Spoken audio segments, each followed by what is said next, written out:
5 నిమిషాలు అయిపోయింది కాబట్టి మూత తీద్దాం, కాల్చింది స్టీల్ కాబట్టి. అదిగోండి ఆయిల్ పైకి తగ్గింది చూసారా.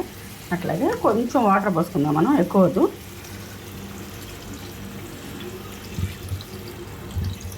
చాలు, కొంచెం పోస్తే చాలు అనిపిస్తుంది నాకు. చాలండి ఇంకా,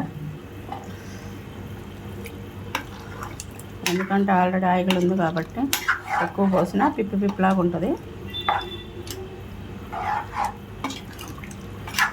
ఎందుకు ఇవాళ లెగ్ పీసులు కొట్టించాలనిపించింది, అందుకే 2 లెగ్ పీసులు కొట్టించాను. ఇవాళ మా అమ్మాయి వాళ్ళు వేరే ఊరు వెళ్ళారు కాబట్టి నన్ను షాపింగ్ తీసుకెళ్తే అసలు షాప్ అంతా తిప్పుతున్నాడండి. అసలు మాట్లాడినవాడు, ఏం చేయనివాడు. కొంచెం ఉప్పు సరిపోయిందా? కొంచెం సాలేదు ఉప్పు, మనకి ఉప్పు సాలేదు కాబట్టి ఇదిగోండి ఉప్పు.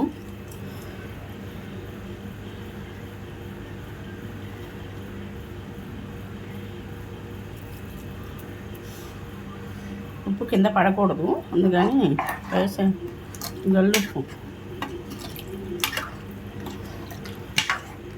చూసారా. ఇంకా దీన్ని మూత పెట్టేద్దాము. చిక్కుడుకాయ చికెన్ కూర అని పద్దాక అంటాం కాబట్టి ఇప్పుడు చిక్కుడుకాయ చికెన్ అందాము.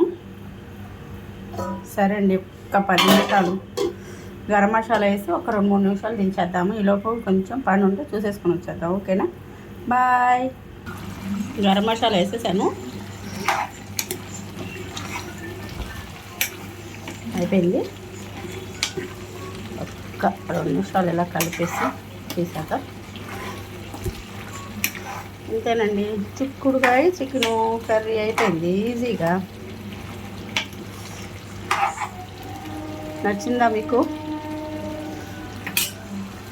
నచ్చితే లైక్ చేయండి, షేర్ చేయండి, సబ్స్క్రైబ్ చేయండి, ప్లీజ్ సపోర్ట్ చేయండి. ఓకేనా, మన ఇంటి వంట.